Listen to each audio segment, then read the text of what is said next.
ज्ञानेश्वर महाराज जय, जगद्गुरु तुकाराम महाराज जय, बजरंग बली जय, प्रभु रामचंद्र भगवान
धन्य मी मानीन आपुले संचित, धन्य मी मानीन आपुले संचित, राहिलीसे प्रीत तुझे नामे, धन्य झालो आता यासी संदेह नाही, न पडो या वाही काळा हाती.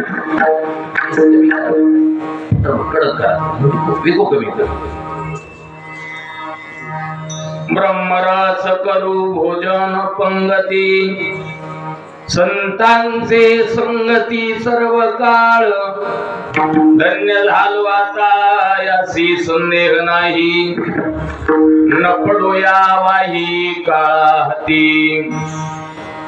तुका म्हणी पोट झाली चिन्ह धाय, तुका म्हणी पोट झाली चिन्ह धाय, खादले चिखाय आवडीने, धन्य झालो आता यासी संदेह नाही, न पडो या वाही काळा हाती. विठ्ठला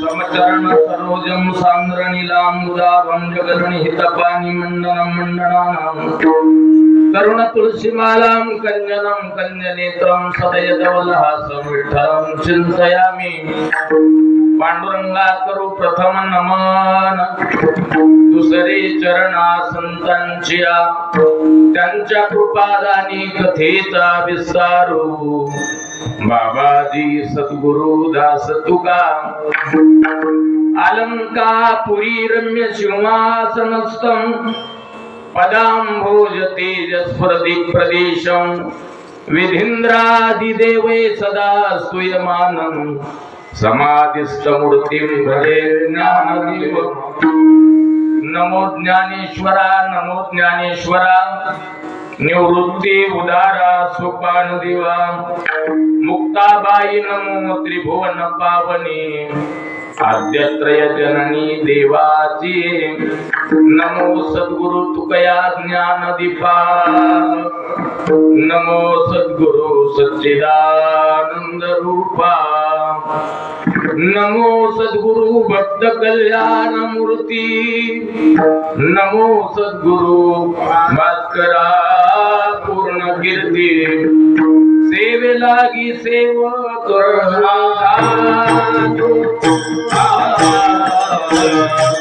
सेवे लागे सेवक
लोकाभिरामं रणरंगधीरं राजीव नेत्रं रघुवंशनाथं कारुण्यरूपं करुणाकरन्तं श्रीरामचन्द्रं शरणं प्रपद्ये अतुलित बलधामं हेमशैलाभदेहं दमजवन कृशानं ज्ञानिनाम् अग्रगण्यं सकल गुणनिधानं वानराणामधीशं रघुपति प्रिय भक्तं वातजातं नमामि शरण शरण हनुमंता तुम्हारो रामदूता काय भक्ती त्या वाटा मग दावाव्या सुबटा दयांचे केलिया स्मरण होय सकळ विद्यांचे अधिकरण तेच वंदू श्री चरण श्री गुरूंचे ते नमस्कारोनी आता वंदुरंग भूमिका कीर्तनी उभे होती लोका टाळ मुदंग श्रोते देखा दया माझे नमन दंडवत ऐसे नमन करुणी सकळा हरिकथा बोली गोबडिया बोला अज्ञानी म्हणून आपुलिया बाळा चालवी सकळा नामा म्हणे मस्तक पाया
मानिना फुले संचित राहिली से प्रीत तुझे नामी धन्य झालो आता याचे संदेह नाही न पडो या वाही काळा हाती प्रस्तुत प्राप्त प्रसंगी थोडा कडकरण आवाज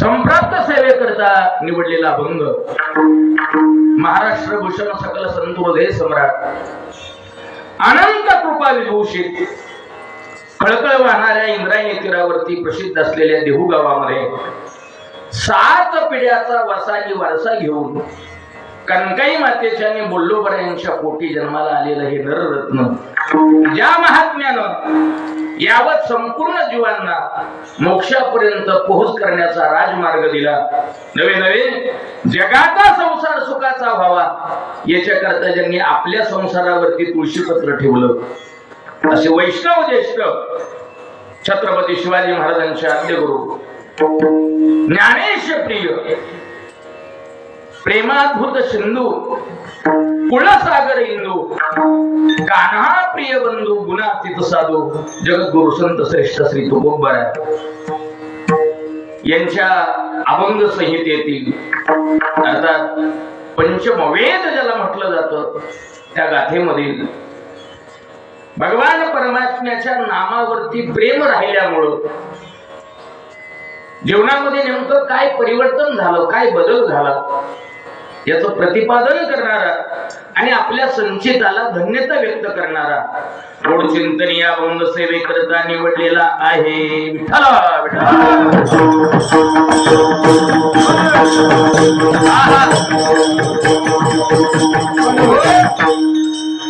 अभंगावरती बोलण्यापूर्वी थोडासा परिहार देणं अगत्याचं आहे आपल्या या आनंदनगर गावामध्ये अखिल कोट ब्रह्मांड नायक अखिल गुणनिधान अकारण कारण करुणा वरुणालय भक्तवत्सल रुक्मिणी प्राण संजीवन जगदाधार भगवान श्री पंढरीश परमात्म्याच्या असीम अपार आणि अपूर्व अशा कृपेनं सकल संत महात्म्यांच्या कृपाशीर्वादानं मुक्त कैवल्य तेजोनिधी कैवल्य सम्राट विश्व माऊली विश्वसंत माऊली महावैष्णव श्री ज्ञानोबा वैराग्य रागरसिक तुकोबा आदि संत महात्म्यांच्या परम कृपेनं समस्त ग्रामस्थ भाविक माता भगिनी पुरुष मंडळ तरुण मंडळ सप्ताहाचे आयोजक नियोजक संयोजक सर्व पंचकृषीतून आलेले टाळकरी या सर्व गुणवान गुणीजन मंडळींच्या विशेष उपस्थितीमध्ये संपन्न होत असलेला भक्तवर्य हनुमंतरायांच्या जयंती उत्सवाच्या निमित्तानं त्याचप्रमाणे मर्यादा पुरुषोत्तम भगवान श्री प्रभुरामयांच्या प्रगट दिनाच्या निमित्तानं सुरू असलेला हा नाम सप्ताह आणि जगद्गुरु तुकोबा यांचा गाथा पारायण सोहळा या वर्षी हे जे वर्ष आहे महाराजांचा त्रिशतकोत्तर 375 वर्ष अमृत महोत्सव त्रिशतकोत्तर अमृत महोत्सव 375 वर्ष महाराजांच्या सदैव वैकुंठ गमनाला होत आहे आणि त्या निमित्तानं संपूर्ण महाराष्ट्रभर मोठ्या उत्साहामध्ये महाराजांचा हा वैकुंठ गमन सोहळा या ठिकाणी संपन्न होत आहे. आपलं हे जे गाव आहे ते फडावलं गाव आहे नाही का, आणि त्याच्यामुळेच एवढी टाळकऱ्यांची उपस्थिती आहे. नाहीतर बऱ्याच वेळेला आम्हाला टाळकरी म्हणजे 4-5च उभे असतात, ते बी बिचारे 5 लागतात म्हणून. कारण टाळकऱ्यांशिवाय फार झालेली आहे. हे थोडस या अकलूजच्या भागामध्ये खाली आलं की सगळी टाळकरी मंडळी पाहायला मिळतात, भरपूर टाळकरी. म्हणून खऱ्या अर्थानं परमार्थिक संपन्नतेनं परिपूर्ण असलेलं आपलं हे छोटस गाव आहे. आणि अकलूज शहराच्या अगदी नजीक आपण राहत असल्यामुळं ही बाकीची सगळी संपन्नता आपल्याकडे आहेच. रस्त्यानं आल्यानंतर लक्षामध्ये येतं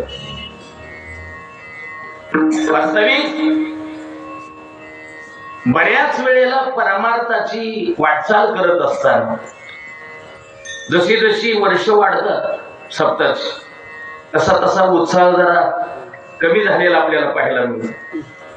सुरुवातीला म्हणजे जे नियोजक महाराज असतात त्यांनी सांगायचं, कार्यकर्त्यांनी नुसतं पळू पळू काम करायचं. महाराज तुम्ही नुसतं सांगा, नुसतं जाळ अंधूर सांगत असत. हे पहिली 4-6 वर्ष.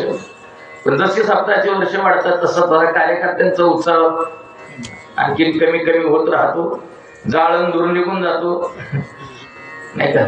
नुसतं झोपायचं काम चालू असतं आणि एखादी तपपूर्ती सोहळा झाला की कार्यकर्त्याला असं वाटतं आम्ही लय केला, आता बस झाला, करायचं कुठपर्यंत. पण चांगलं आहे का जो आपण सप्ताह करतो ना तो का करायचा, कधी आपण विचार केला का? आपल्या वाडवडिलांनी आपल्या पूर्वजांनी अत्यंत कष्टातून आणि अतिवाच्या श्रद्धेतून हे नाम सप्ताह गावोगावी निर्माण केले, सुरू केले. सुरुवातीचा काळ फार विचित्र होता. सगळं काही टाळ आणायचा, पुन्हा कोणतरी पक्वाद आणायचा, विना आणायचा नाही का, आणला विना तरी त्याला तारा नाही. अशा प्रतिकूल अवस्थेमध्ये वाड्या वस्त्यावरती सप्ताह सुरू झाले.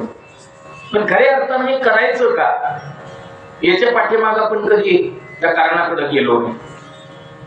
1-2-4 मिनिटांमध्ये मी त्याचा विचार सांगणार आहे. सप्ताह का करायचा, सप्ताह म्हणजे नेमकं काय. वास्तविक पाहता त्या सप्ताह शब्दामध्येच अर्थ दडलेले. जर आपण त्या सप्ताह शब्दाची जर फोड केली, व्याकरणाच्या भाषेमध्ये त्याचा विग्रह जर आपण केला तर त्याच्यामध्ये काही अक्षर निर्माण होतात. सप्ताह या शब्दामध्ये 5 अक्षर निर्माण होतात. पहिलं स, प, त, त्याला पुन्हा आकार आहे आणि शेवटी ब. त्याच्यामध्ये 4 व्यंजन आहेत, 1 स्वर आहे. आता हा व्याकरणाचा भाग आहे, व्याकरणाचा राहिलं नाही का. व्याकरणाचं काय झालं होय सर, शिकरण झालं. व्याकरण ह्रस्व दीर्घ वेलांटी. अलीकडे इंग्रजीचा प्रभाव आपल्या समाज मनावरती एवढा झाला की काही काही शब्द मराठीतले आपल्याला तसे सांगता येणार नाही, याला मराठीत हे म्हणतात. इतकं इंग्रजी आपल्या रक्तात भिनलेली. म्हणून व्याकरण अलीकडे राहिलं नाही. व्याकरण म्हणजे फार बारकावा. त्याच्यामध्ये एकाच शब्दाचे अनेक अर्थ होतात. आपण केळ आणि दूध एकत्रित करून खातो, त्याला काय म्हणतात? आताच मी सांगितलं काय म्हणतात त्याला, शिकरण. बरोबर आहे. जास्त जर खाल्लं तर मग शिकरण. आता मी काहीच केलं नाही, फक्त शीला काय केलं, दीर्घ केलं, लगे अर्थ बदलला. तसं सप्ताह या शब्दामध्ये 5 अक्षर आहेत. पहिलं अक्षर आहे स. स म्हणजे काय? स म्हणजे समानता. सप्ताह का करायचा याचं मी कारण सांगतो. समानता, वारकरी संप्रदायामध्ये समानता आहे. कारण इथं प्रत्येकाला अधिकार आहे. या मंडपामध्ये येताना कुणी विचार करायचा नाही मी जाऊ का नको. महाराजांनी तर साथ घातली सगळ्यांना. यारे लहान थोर याची भलती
तुकोबरायांनी सगळ्यांना साथ घातली. यारे लहान थोर याती भलती नारी नर करावा विचार नलगे चिंता कवनासी. म्हणजे विचार करावा नलगे आणि चिंता कवनासी. इथे येताना विचारही करायचं नाही आपला उद्धार होईल की नाही, आपलं बरं होईल की नाही. काय जातोय ना निश्चित स्वरूपानं. परमार्थ त्याला म्हणतात की ज्याच्यामध्ये फल मिळणार आहे, याची शाश्वती आहे. आणि संसार त्याला म्हणतात की त्याची फल निष्पत्ती का, म्हणजे एवढं सगळं करून सुद्धा काय आपल्या हातात येईल हे सांगता येत नाही. म्हणजे पोटानं खाल्लं, संसाराचा तोच विचार आहे. अगदी 70-80 वर्ष ज्याला अगदी काबाड कष्ट करून रात्र घालून जागून एवढा संसार अगदी नाही का रात्रीचा दिवस करून केला, त्याला विचारलं बाबा कसं काय या संसारानं दिलं, काय सांगता येईल?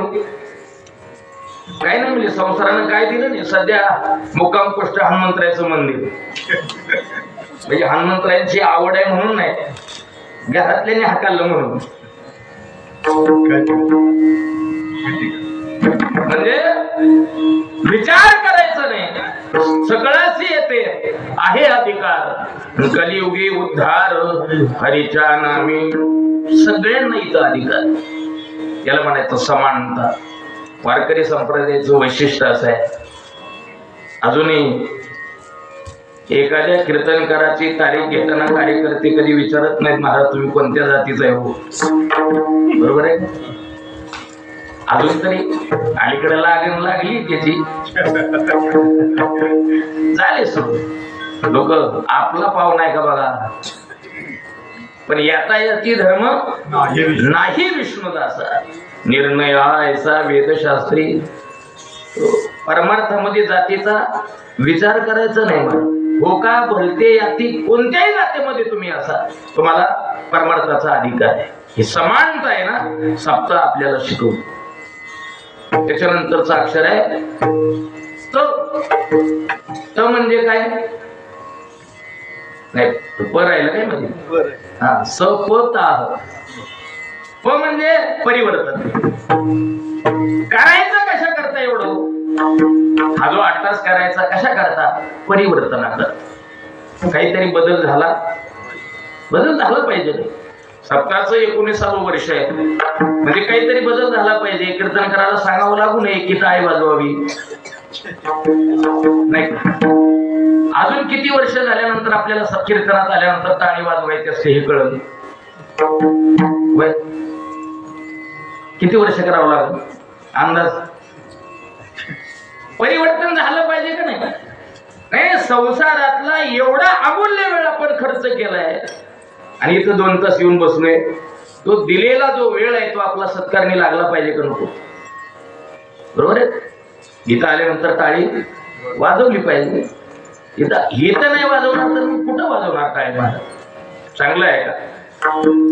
काही म्हणजे त्या ठिकाणी त्या वस्तूला किंमत असते. प्रत्येक क्षेत्रामध्ये त्या त्या वस्तूला किंमत असते. शहरामध्ये चाळी, शहरात चाळी, खेड्यात आळी. बरं का? खाल्ली आळी, मधली आळी, वरली आळी. शहरात चाळी, खेड्यात आळी, कानात बाळी. बरं का? धान्यात चाळी, पायात वाळी, रोग्याला गोळी, वस्त्रात चोळी, स्वयंपाकात पुरणपोळी, भांडणात शिवीगाळी आणि भजनात टाळी महत्वाची. ध्यानात राहिला ना? लय लांबड लागले. एवढं ध्यानात ठेवा, कीर्तन टाळी वाजवायची असते. आणि एवढं सांगून जरी आपल्यावरती फरक पडला नाही, एखाद्यानं टाळीला केली टाळी, मग त्याला यम कवटाळी. यमाचा पाहुणा प्राणी हो,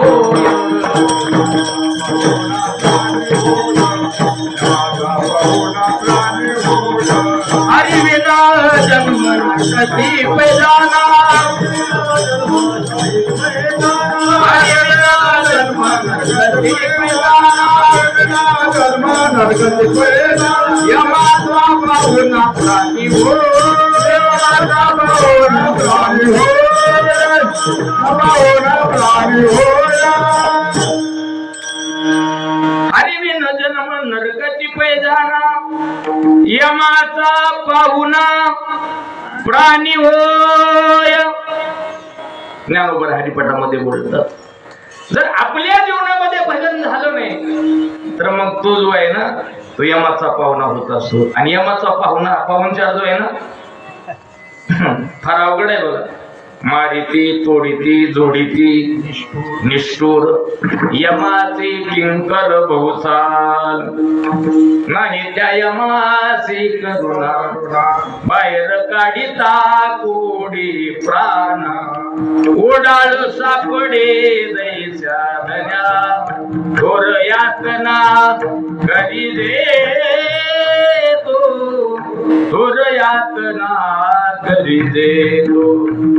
महाराज बोलतात त्या यमाला करुणा नाही. एखादं ओढा जनावर त्या मालकाला सापडावं, ज्यांना असल्या पाण्याच्या टंचाईत नाही का, दुष्काळाच्या वातावरणामध्ये कसं तरी अर्धा तास तासभर चालणारी मोटर, त्याच्यावरती पीक जोपासलं. पीक सुंदर आणलेलं होतं, पण ओढावं जनावर यायचं रोज आणि त्या पिकात शिरायचं. आणि योगायोगानं मालकाची त्याची गाठ पडली आणि ते वडाव जनावर मालकाच्या हातात सापडला. आता त्याला करुणा येईल का? मारताना विचार नाही करायचा याला कुठं मारून, कसं मारून, किती मारून. तसं यमाला करुणा येत नाही ज्यांना हरिभक्ती जीवनामध्ये केली नाही. यम मात्र त्याचा पाहुणचार घेत असतो. मी का बोललो? परिवर्तन आपल्याला या सप्ताहाच्या माध्यमातून दिसलं पाहिजे. केवळ संख्यात्मक बदल न होता, नाही का, म्हणजे क्वांटिटी न वाढता क्वालिटी वाढली पाहिजे, दिसलं पाहिजे काहीतरी परमार्थाचं चिन्ह अंगावरती. नाहीतर नुसता वरवरचा परमार्थ दिसतोय, आतमध्ये काही परिवर्तन झालेलं काही उपयोगाचं नाही. मला काय झालं सर, एका ठिकाणी आम्ही असं कार्यक्रमाला सप्ताह होता, व्यासपीठ माझ्याकडेच होतं. 4-5 दिवस झाले कार्यक्रम चालू. एक बिचारी अशी होती की ती पारायणाला बसलेली, काकड्याला हजर, काकडा पाठ, हरिपाठ पाठ. कीर्तनकाराने एखादं प्रमाण दिलं तरी पुढलं जे उत्तर आहे, उत्तरार्ध लगेच पुढला सांगायचं, एवढा पाठा. आणि योगायोगानं 4 दिवस झाले आणि सप्ताह म्हणजे हरिपाठाला थोडासा वेळ होता. त्या साहेब आल्या म्हणले, महाराज चहा पाणी झालं का नाही? म्हणलं काय जरा गोंधळ झालाच, कार्यकर्त्यात काही मिळ लागला नाही, चहा पाणी काही झालं नाही. म्हणजे असं कसं, आमच्या गावात तुम्ही आला चहा नाही मिळाला तुम्हाला? चला म्हणले. आणि त्या बिचारीनं चहाला नेलं घरी. आता चहाला घरी नेल्यानंतर आम्ही आपलं बैठक रूम मध्ये 4-5 महाराज मंडळी, त्या घरातल्या सुनबाई पाणी घेऊन आल्या आणि सगळ्यांना पाणी देता देता एक आमच्या बाबांसारखे वयोवृद्ध, त्या बाबांनी विषय काढला. त्या पाणी देणारी जी सुनबाई होती त्यांना विचारायला सुरुवात केली, का म्हणे तू सुन आहे का या घरात? म्हणजे हो महाराज. दिसू नाही घरात. बर काही भाग्यवान आहे गड्या तू की तुला असं पारमार्थिक सासर मिळालं. काहीतरी पुण्य असेल तुझं, त्याच्याशिवाय असं पारमार्थिक सासर मिळणार नाही. बोलता बोलता तिनं आपलं पाणी वगैरे दिलं. आतमध्ये पुन्हा किचन मध्ये गेल्या, चहा ठेवला, चहा घेऊन आल्या माघारी. पुन्हा म्हाताऱ्याने कंटिन्यू विषय ठेवला. खरंच भाग्य आहे बरं असं सासर मिळायला. आणि अशी पारमार्थिक सासू तुला मिळाली. काय हात काकडा पाठ, हरिपाठ पाठ, सगळं प्रमाण पाठ, असं पारमार्थिक सासर मिळायला फार भाग्य लागतं. एवढं ऐकल्यानंतर ती बिचारी जरा वैतागलीच. तिनं सांगितलं महाराज चहा प्यायला आलाय ना, आपला चहाच प्या. काय म्हणते? चहा प्यायला आलाय, आपला चहाच प्या. आता असं म्हणल्यानंतर महाराज ते राग आला होते म्हाताऱ्याला. म्हातारा म्हणलं का ग असं काय म्हणते? कौतुक करतो असं सासर आहे, अशी सासू आहे परमार्थिक, तो असं म्हणते चहा प्यायला आलाय, चहाच प्या. त्यावेळेला तिनं सांगितलं महाराज 8 वर्ष झालं मी या घरात नांदायला आले.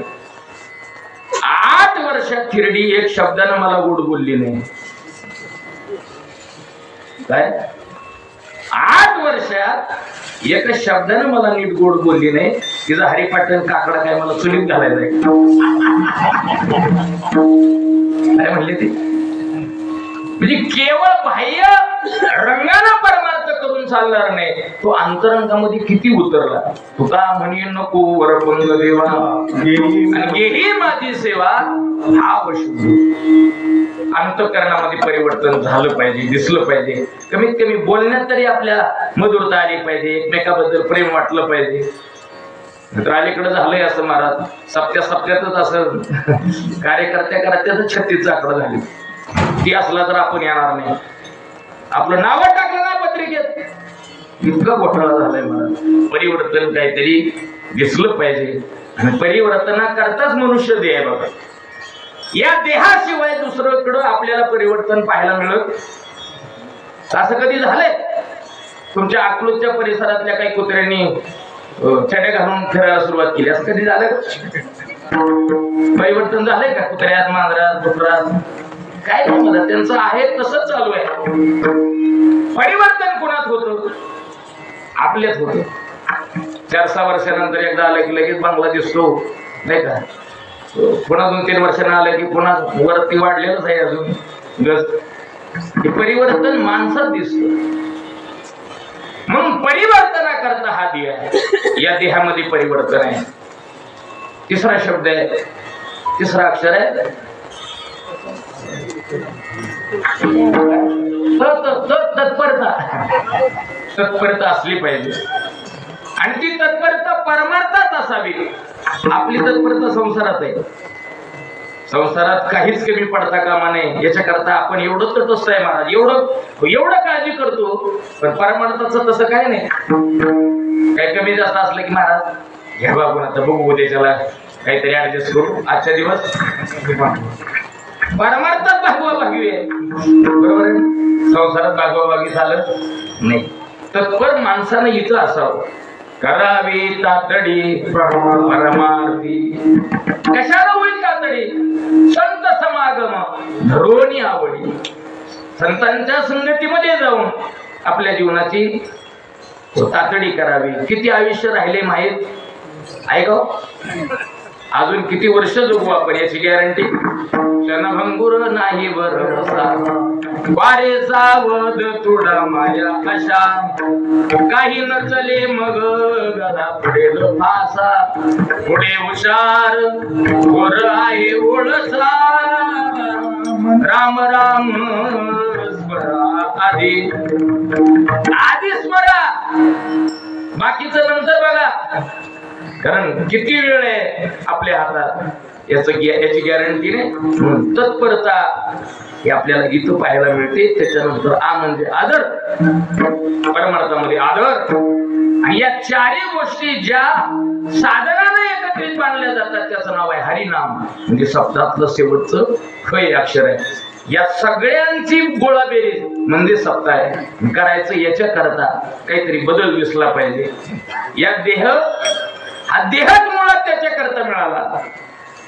देवे दिला देव भजना गोटा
भजन करण्याकरता गोमट भजन करण्याकरता गोमटा नदी भगवान परमात्म्याने आपल्याला दिलेला आहे म्हणून त्याची कृतज्ञता म्हणून नाही का अंतःकरणामध्ये त्याच्याबद्दल आपल्या अंतःकरणात कृतज्ञता जी आहे ना ती व्यक्त करण्याकरता शब्द आहे म्हणून त्याचं गुणानुवाद करायचं त्याने हा जीव दिला दान भयाचे करीन चिंतन जगत जीवन नारायण गायीन गुण तयाचे हे करायचं याच्या करता संसारामध्ये शांत झालेल्या भ्रांत झालेल्या जीवाला शांत व्हायचं असेल तर त्याला इथं यावं लागेल तुम्ही जीवनात भौतिक साधनांची कितीही प्रगती करा सगळं काही कमवा पण अध्यात्माचा त्याला जर बेस नसेल ना तर ते तुम्ही प्राप्त केलेलं भौतिक साधन तुम्हाला आनंद देऊ शकत नाही देऊ शकत अलीकडे माणसं पैशाला मोठी झाली नाही का सगळ्या घरातल्या सुविधा मोठ्या झाल्या सगळं पूर्वीचा काळ वेगळा होता पूर्वी घरामध्ये येणारा किराणा माल हा छटाकामध्ये पावशरमध्ये असायचा किलोत असायचा आता तसं राहिलं नाही आहे ना बाबा छटाकाने तेल आणलेली माणसं आता आपल्याला पाहायला मिळतात आता तेल किलो म्हणजे छटकानं सोडा किलोनं सुद्धा नाही आता डब्यानं तेल आहे साखर आता किलोनं नाही पोत्यानं साखर आहे पण जे पूर्वीच्या काळी समाधान होतं ते आता समाधान राहिलं नाही आहे का प्रत्येकाचे हे असे हो ऐसा दिसे तोंडावरी वाळलेल्या खरकेसारखे ते असे वडाक वडाक आले बोलतं टेन्शन जणू काय एकदम चेहरा पडलेला होता म्हणला का हो बाबा एवढं चेहरा भरून बसला मग महाराज मला माझ्यावर कर्ज आहे आता कर्ज आहे म्हणून काय तो येते आम्ही फिडू काय लोक नाही का टेन्शन घेतात किती मस्त जीवन आहे हो आनंदात जगावं आनंदात आणि एक गोष्ट आहे महाराज आनंदात जगण्याकरता फार काय लागत नाही पण मी आनंदी आहे मी सुखी आहे हे दाखवण्याकरता 8 तास आहे बाकीचा आनंदी राहण्याकरता काय लागत नाही कोरोनानं आपल्याला सगळं शिकवलं 2 वर्षामध्ये नाही काही नव्हतं तरी लोक काय उपाशी मेली उलट तळून आणलं काय लागलं नाही काय नाही 2 वर्षात काही तर फक्त 2 बोरमुडे टाकतात लॉकडाऊन पार पडला काय बहिणीला सुद्धा नवं घेतलं नाही माणसाला आनंदी व्हायला काही लागत नाही पण मी आनंदी आहे हे दुसऱ्याला दाखवण्याकरता मात्र भरता 8 तास करावा लागतो रात्रभर रात्रंदिवस पळावं लागतं मला म्हणून शांत व्हायचं असेल जीवनामध्ये तर अध्यात्माशिवाय तुम्हाला पर्याय नाही इथं आल्यानंतर ते चिरंतन अशा प्रकारची शांतता नाही तो आनंद आहे ना तो आनंद आपल्याला संतांच्या संगतीमध्ये मिळत असतो म्हणून एवढा 8 तास करायचा म्हणून एवढा खर्च करायचा कुठंतरी चांगलं जीवनातलं ऐकायला आपल्याला मिळालं पाहिजे आपल्या हिताचं की जेणेकरून जे ऐकल्यानंतर आपल्याला जीवनामध्ये जगण्याची उमेद निर्माण होईल. अलीकडे तुमच्या हिताचा आणि तुमचा विचार करणारा कोणी नाही. गप्पा मारणारे भरपूर आहेत. बंधू आणि भगिनीनो, परिस्थिती फार गंभीर आहे. असू दे, पण खऱ्या अर्थानं समाधान आपल्याला जीवनामध्ये शोधावं लागेल. तसं कोणी आपल्याला समाधान देऊ शकत नाही. आणि याच्याकरता एवढा मोठा अट्टहास आहे. सेवेकरता निवडलेला अभंग तुकोबऱ्यांचा आहे. प्रस्तावनेमध्ये जास्त वेळ न घालवता याला आणखीन जोर वाढवला तर पुन्हा आपला घोटाळा होईल. नाही होणार नाही, काही काळजी करू नका. चिंता न करता निवडलेला अभंग तुकोबऱ्यांचा आहे. महाराज या अभंगाच्या माध्यमातून आपल्या संचिताला धन्यता व्यक्त करताय. तसं जर आपण गाता पाहिलं तर अनेक ठिकाणी धन्यता व्यक्त केलेले अभंग आपल्याला पाहायला मिळतात. तुकोबऱ्यांच्या जीवनामध्ये जसे जसे प्रसंग आले तसे तसे अभंग त्या ठिकाणी निर्माण झालेली आहे. उग काव्य करायचं, काहीतरी लिहायचं म्हणून हे अभंग लिहिलेले नाही. हे अभंग काय आहे याचं कारण आहे महाराज. प्रत्येक अक्षरामध्ये भगवान परमात्म्याचं अस्तित्व आहे. ते अक्षर नाहीत, एका एका अक्षरात आहे माझा आहे माझा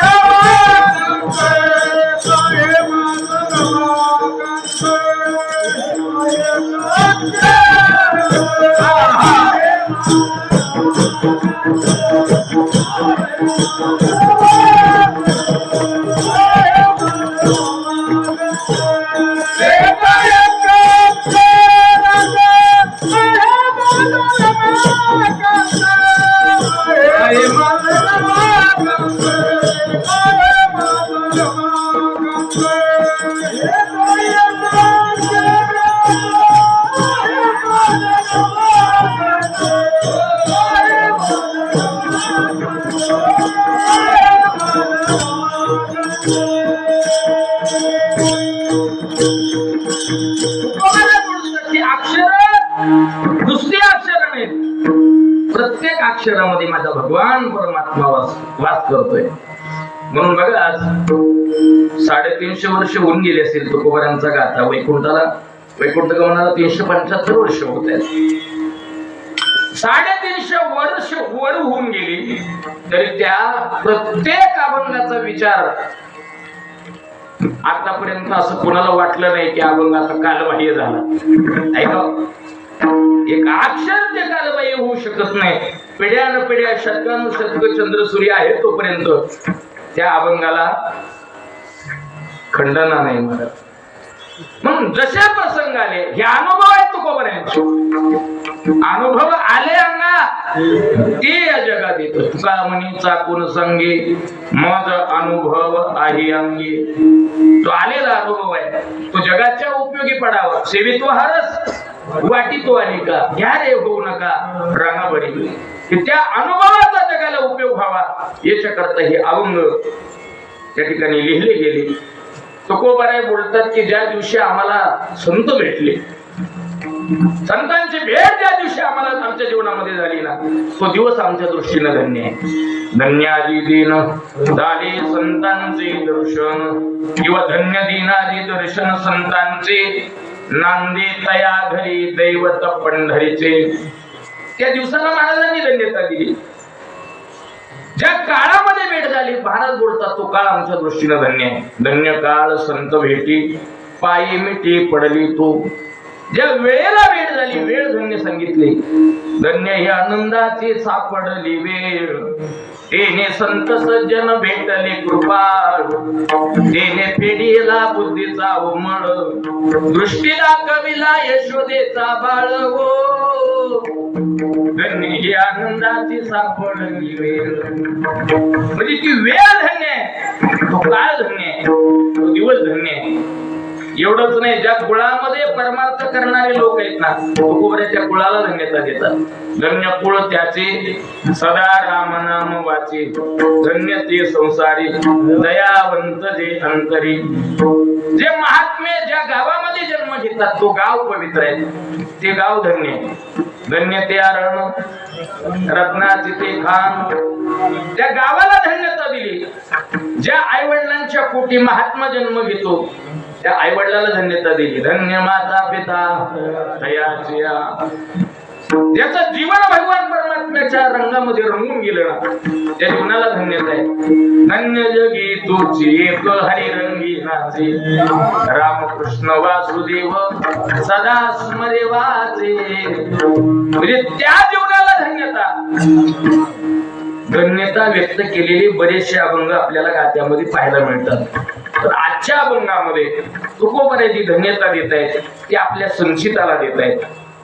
प्रश्न असा आहे का हो महाराज, जी बाकीच्या अभंगामध्ये दिलेली धन्यता तो दिवस सांगता येईल नाही का? कोणता दिवस धन्य आहे? माघ शुद्ध दशमी पावनी, बरोबर. कोणती वेळ होती? सापडविले वाटे जाता गंगा स्नाना मस्तकी तो दाना ठेविला कर. म्हणजे तो काळ सांगितला, ती वेळ सांगितली, आई वडील सांगता येतील, गावाचं नाव सांगता येतील. बाकीचं ज्याला ज्या ज्या घटकाला धन्यता दिली ते सगळे आपल्याला डोळ्यानं पाहता येतील, दाखवता येतील, सांगता येतील. पण महाराज आजच्या अभंगामध्ये धन्यता देत आहेत ती संचिताला. मग संचित आतापर्यंत आपल्याला पाहता आलेलं नाही. बरं ते आपल्याला कळालंय का तरी हो कसं आहे ते? संचित पाहताही येत नाही, ते आपल्याला अनाकलनीय, दृष्टिगोचर होत नाही, कळतही नाही. मग अशा न कळणाऱ्या, न दिसणाऱ्या, न दृष्टिगोचर होणाऱ्या संचिताला जगद्गुरु तुकोबाऱ्या धन्यता देतात. नेमकी कोणत्या आधारावरती? तर याचं उत्तर आहे सज्जनानो, अनुमान प्रमाण. म्हणजे ज्या वेळेला शब्द प्रमाणानं नाही का, प्रत्यक्ष प्रमाणानं, अनुमान प्रमाणानं, वेदांत शास्त्रामध्ये 6 प्रमाण सांगितलेले. जे 4 वाक्य आहेत नास्तिक ते फक्त एकच प्रमाण मानतात, चक्षुर्मय सत्यम. जी डोळ्यानं दिसतं त्याच्यावरती फक्त विश्वास ठेवायचा, ते सत्य मानायचं, याला म्हणायचं 4 वाक्य. पण वेदांत शास्त्र सांगतं की 6 प्रमाण आहेत. प्रत्यक्ष प्रमाण, अनुमान प्रमाण, शब्द प्रमाण, उपमेय प्रमाण, अर्थापत्ती प्रमाण आणि अनुपलब्धी प्रमाण. आता याची कारण सांगून तुमचा मी वेळ घेणार नाही. पण शास्त्र असं सांगतं प्रत्यक्ष प्रमाणानं ज्यावेळेला एखादी गोष्ट सिद्ध होत नाही त्यावेळेला अनुमानानं अर्थ लावावा लागतो. कल्पना करा, आपल्या गावात पावसाचा थेंब नाही पण भीमा नदीला पूर आला. काय समजतो आपण? पाऊस वर कुठेतरी झाला म्हणजे प्रत्यक्ष प्रमाण पावसाचा थेंब नाही. पण ज्या अर्थी नदीला पूर आला त्या अर्थी अनुमानानं अर्थ लावतो वरती कुठेतरी पाऊस, हे अनुमान आहे. ज्या अर्थी धूर निघतोय त्या अर्थी अग्नी आहे, हे अनुमान आहे. कल्पना करा, एखादा अनोळखी व्यक्ती एखाद्या गावामध्ये आला, त्याचा कोणाचा परिचय नाही, कोणाची ओळख नाही, पण आल्यानंतर त्याच्या लक्षामध्ये आलं की एका घरापुढे बरीचशी गर्दी जमलेली आहे, रडारड चालू आहे, मोठ्या आरडाओरडा चालू आहे. आता त्याचा गावात कोणाचाच परिचय नाही, पण समोरचं चित्र पाहिल्यानंतर त्याच्या लक्षात येतं ज्यावरती सगळी बरीच गर्दी आहे, लोक रडतायत, मोठ्यानं आरडाओरडा चालू आहे, त्यावरती घरात कोणाचा तरी जन्म जागे आहे का सगळी? ज्यावरती लोक रडत आहेत त्यावरती कुठेतरी गेलं, हे अनुमान आहे. त्याला काही बेसरीच लागते असं काही नाही. मला हे अनुमान कुणी काढू शकतो. म्हणजे एखादी प्रत्यक्ष प्रमाणानं गोष्ट सिद्ध होत नाही, ती अनुमानानं काढावी लागते. जगद्गुरु तुकोबाऱ्या संचित आपल्याला कळत नाही, दिसत नाही, पाहता येत नाही, तरी सुद्धा संचिताला धन्यता देतात. कशावरून? महाराज बोलतात ज्यावरती माझं प्रेम नामावरती राहिलेलं आहे त्यावरती माझं संचित निश्चित उत्तम आहे. अभंगाचं पहिलं चरण.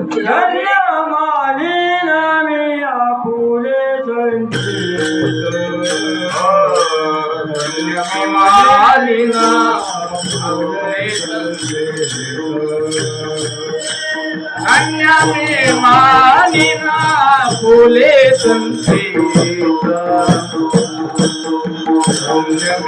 मानिना फुले संचिता,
पहिल्या चरणामध्ये जरी संचित आपल्याला पाहता येत नसलं ना तरी चालू भोगावरून संचिताची कल्पना आपल्याला येत असते. कारण जो आपण जीवनामध्ये भोग भोगतोय हा भोग संचिताशिवाय नाही. महाराज बोलतात भोगतो नगरे संचित वाचोनी भोगतो नगरे संचित वाचोनी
जो आपण जीवनामध्ये भोग भोगतोय तो आपल्या संचिताचा परिणाम आहे.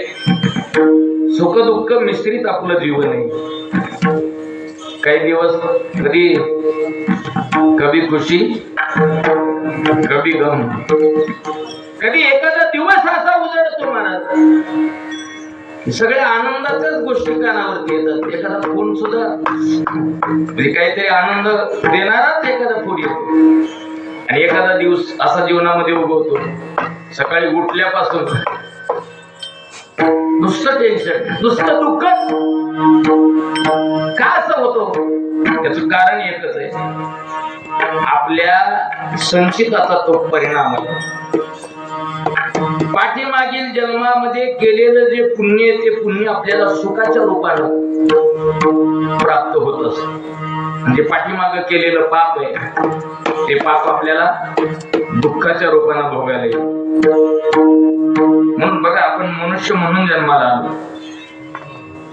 देह प्राप्त झाला तो तसा होत नाही, तो दुर्लभ आहे. आणि प्रत्येकाचं पाप आणि पुण्य समान झालं म्हणून आपल्याला देह मिळाला. पाप पुण्य समान समी तै पावे दे कर्मभूमी. या मृत्यू लोकांमध्ये मानवी देह प्राप्त होण्याकरता पाप पुण्य समान व्हावं लागतं. ज्या अर्थी आपल्याला देह मिळाला त्या अर्थी आपलं पाप पुण्य समान आहे. पण चांगलं आहे का, जरी पाप पुण्य सगळ्यांचं समान असलं तरी सुद्धा प्रत्येकाच्या जीवनामध्ये येणारे भोग सारखे येतो. सगळ्यांच्या जीवनामध्ये येणारी सुख सारखे नाही आणि सगळ्यांच्या जीवनामध्ये येणारे दुःख ती सारखी. उलट एखाद्याला एखादी गोष्ट सुख देत असेल, दुसऱ्याला ते सुखच दिली याची गॅरंटी आहे का? नाही. मला एखाद्याला लग्न झाल्यानंतर 10-5 वर्षांना मुलगा व्हावा, तो गावभर पेढे वाटतो, ह्या पेढे मुलगा झाला, त्याला त्या मुलाच्या येण्याचा आनंद आहे. पण एक असंच वैतागून त्याला विचारलं, बाबा काय एवढं वैतागलं तुम्ही, घरी जात का नाही? म्हणजे महाराज घरात कोणी घेतच नाही, घरात कोणी विचारतच नाही. बऱ्याच म्हाताऱ्या माणसाची अडचण एवढीच आहे बघा अलीकडे. त्यांची खंत एवढीच आहे की घरात कोणी विचारत, घरात कोणी किंमत देत. उलट म्हातारपण आल्यानंतर माणसाला थोडस संसारात आलिप्त राहायला पाहिजे. जी ती अवस्था ज्या त्या गोष्टीनं शोभून दिसते.